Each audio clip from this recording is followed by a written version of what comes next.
Sir नमस्कार। Sir मैं देवेंद्र प्रसाद सिंह, पूर्व सैनिक अधिकारी और जन सुराज, जो जनता की सुंदर राज, माननीय प्रशांत किशोर जी इसके सूत्रधार है, संस्थापक है। और आज हम लोग 7 महीना से 7वां जिला आपके लोकतंत्र की जननी वैशाली में घूम रहे हैं और एक मैं प्रचारक हूं और आपके हरपुर मुकुंद में आया हूं और मैं देख रहा हूं कि आपके हाथ में एक जन सुराज का पहले से ही पर्ची लगा हुआ है और मैं एक प्रचारक हूं। मैं आपसे आपका परिचय जानना चाह रहा हूं। आप थोड़ा अपना परिचय बताइए। मैं वीर चंद्र सिंह कुशवाहा, हरपुर मुकुंद, जाफरपट्टी पंचायत का हूं। और सर पर्ची जो मैं लिया हूं ये अभी हमारे पंचायत में कैंप लगा हुआ है। कैंप से मेरा कल मिला था, इसी को मैं पढ़ रहा था तो आप उधर से आए हैं। और यह जनसुराज से मेरा जो इनका प्रचार मैंने सुना, इनका सिद्धांत और विचारों को जब मैं अवगत हुआ तो मैं इससे बहुत ही प्रभावित हुआ कि यह एक परिवर्तन की ओर चल रहे हैं। देश परिवर्तन, राज परिवर्तन और समाज परिवर्तन। मैं भी इस परिवर्तन से ही जुड़ा हुआ हूँ, इसीलिए आप परिवर्तन शब्द को लेकर मैं इससे बहुत ही प्रभावित हूँ। अच्छा सर, ये बताइए, आप तो देशभक्त भी रख रहे हैं और बिहार में जन्म हुए हैं, बिहार के लिए आप कर्ज आप उतारना चाह रहे हैं, तो मैं एक प्रचारक आपको बहुत बहुत धन्यवाद देता हूं कि आप जन सुराज से जुड़े हुए हैं। आज जन सुराज कैंप में एसीएम लग रहा है, आप गांव के लोगों को वहां लेके आइए और माननीय प्रशांत किशोर जी का भाषण सुनिए और गरीबी से ऊपर उठने का 3 मंत्र बताएंगे। और इसके साथ मैं आपसे कुछ, ये आपका घरेलू, आप किसान लग रहे हैं तो आप अपने बारे में कुछ और बताइए कि आप कैसे खेती करते हैं, थोड़ा मुझे घुमा दीजिए। हम भी एक बिहार के में ही जन्म हुआ है।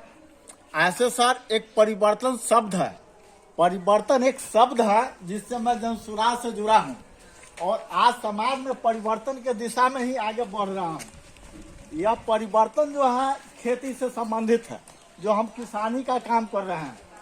यह परिवर्तन जो सदियों से होती आ रही है रासायनिक खेती, और रासायनिक खेती को छोड़कर जैविक खेती की ओर बढ़ रहे हैं। और जैविक की ओर बढ़ते हुए उसमें एक ऐसा जैविक होता है जो सब्जी कभी खराब नहीं होता। अच्छा, काफी सब्जी लगा रखे हैं, ये सब्जी कैसे उगाते हैं आप, इसके बारे में भी शॉर्ट में बताइए थोड़ा सा संक्षेप में। ये सर सब्जी जो लगी देख रहे हैं ये सब जैविक खेती है, टोटल जैविक है। और जैविक में सर खासियत है कि इसमें खेती में लागत बहुत ही कम होता है। और दूसरी बात, ये शुद्धता भी होता है, ये जहर नहीं होता। और इसके लिए जो है किसान लोग भी जागरूक हैं और हम भी कर रहे हैं। ये चारों ओर जो देख रहे हैं जैविक ही जैविक। हाँ, ये तो बहुत ही अच्छा काम कर रहा है, बहुत ही अच्छा कर रहा है।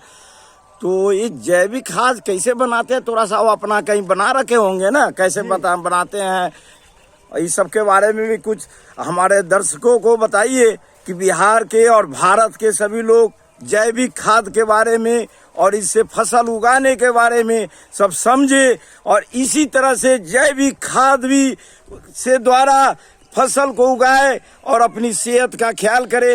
ये सर जंगल खरपतवार से बना हुआ खाद है। ये जंगल जो खेत का जो है, जो भी हमारा खत पतवार होता है, जंगल होता है, जो भी होता है, यह उससे बना हुआ खाद है जो खेत में डालने के रखा हुआ है। बहुत अच्छा, बहुत अच्छा। और आगे तो और हम सब वर्मी कंपोस्ट है जो गाय के गोबर से तैयार होता है। यह वर्मी कंपोस्ट कंप्लीट है। अच्छा। और वो खाली पड़ा हुआ है जिसमें गोबर डालना है। तो इसमें से वर्मी जो है, कीड़ा जो है केचुआ, उसमें डालने के लिए रखा हुआ है। और ये हो गया सर जमीन पर देने के लिए खाद। अब फसल पर छिटने के लिए दवाई। तो सर मैं आगे आपको बताता हूँ।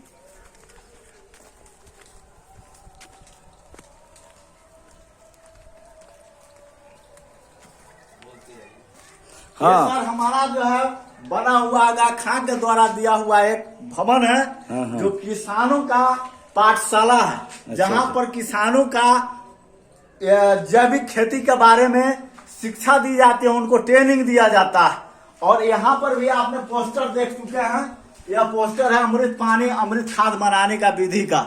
उसके बाद आपका पोस्टर इधर जो है 5 पत्ती काढ़ा बनाने का, ये 5 पत्ती काढ़ा बनाने का है। आप जो है ये जो अमृत पानी जो देख रहे हैं, यह अमृत पानी बना हुआ है। अच्छा, देखिए ये अमृत पानी बना हुआ है। और ये 5 पत्ती काढ़ा जो है ये सब इसमें बना हुआ है। अच्छा अच्छा, खोल के दिखाइए थोड़ा सा। अच्छा अच्छा अच्छा, ये 5 पत्ती काढ़ा हुआ। अच्छा अच्छा। और ये जो है सर गोबर, यह जो है डिकम्पोजर और मिट्टा से बना हुआ यह एक है। अच्छा, इसमें अच्छा। आप देखे होंगे कि छोटा छोटा कीड़ा भी है। आप यह कीड़ा जो है यही जो है खर पतवार जिसमें हमारे खेतों में निकलते हैं, पत्ते निकलते हैं, जो भी होता है उसको आप सामने देख सकते हैं। वह इसमें एकत्रित किया हुआ है। और यही सामान जो है मटेरियल इसमें हम छीट देंगे। अच्छा, छीटने के बाद जो है यह पूरा खाद बन जाएगा, एकदम छोटा छोटा अच्छा, टुकड़ा में अच्छा, परिवर्तन अच्छा, आ अच्छा। जाएगा। आपके पास देख रहा हूँ कि कई किसान आपके पास बैठे हुए पहले से ही जी। और किसानों के हाथ में भी मैं देख रहा हूँ जन सुराज के बैनर लगा हुआ है, पंपलेट लगा हुआ है। तो इस मतलब कि आप जन सुराज के भी प्रचारक का काम करते हैं जी। चलिए बहुत अच्छा है। और थोड़ा आपके साथ जो बैठे हुए हैं उनसे भी बात करता हूँ कि जैविक खाद से आप कैसे बिहार के लोगों को अच्छा सब्जी देने का काम कर रहे हैं। थोड़ा आप भी इनके बारे में बताइए कि ये जैविक खाद कैसे। जैविक खाद वीरचंद बाबू जो प्रयास कर रहे हैं ये जी। मानव के लिए बड़े कल्याण की बात है। बाजार में जो शहर में रहते हैं और जो रासायनिक खाद के द्वारा उत्पादित जो सब्जी खाते हैं, शाम में सब्जी खरीद के लाते हैं तो सुबह में वो सब्जी गल जाता है। लेकिन जैविक खाद से उत्पादित जो सब्जी है वो शाम में हम खरीद के भी लाएंगे तो सुबह में भी वो गलेगा नहीं। यही प्रमाण है इसका। जो सब्जी सुबह में ही गल जाएगा तो खाने के बाद शरीर के अंदर भी वो नुकसान पहुंचाएगा। तो जैविक उत्पाद से जो खाद बनेगी वह खाद तो वो सब्जी मानव के स्वास्थ्य के दृष्टिकोण से बहुत ही उपयुक्त है, बेहतर है। अधिकांश लोग वान भट्ट भी कहते हैं कि खा खा के लोग बीमार पड़ जाते हैं। तो ये प्रयास वीरचंद्र जी का इस गांव में जाफरपट्टी पंचायत के हरपुर गांव में एक बेहतर प्रयास है और इनसे अन्य अगल बगल के लोग भी सीखते हैं और ये सिखाने का प्रयास भी करते हैं। बहुत बहुत धन्यवाद कि आपने एक किसान के घरों में आके आप लोग किसान की अच्छी जैविक खाद द्वारा फसल को उगाने, फल सब्जियों को उगाने का काम कर रहे हैं। जिस प्रकार हमारे जन सुराज जनता की सुंदर राज के लिए माननीय प्रशांत किशोर जी जो जन सुराज के सूत्रधार हैं, संस्थापक है, वो भी बिहार को नई बिहार बनाने के लिए चल रहा है। ठीक आप भी इसी तरह से आप बिहार ही नहीं भारत और देश दुनिया को लिए जैविक खाद द्वारा फसल को उगा के अपने जीवन को लंबी उम्र बनाने की काम कर रहे हैं। इसके लिए आप सभी को धन्यवाद, बहुत बहुत धन्यवाद। जय बिहार, जय जय बिहार हमारे जन सुराज का नारा है। इसके लिए बहुत बहुत धन्यवाद।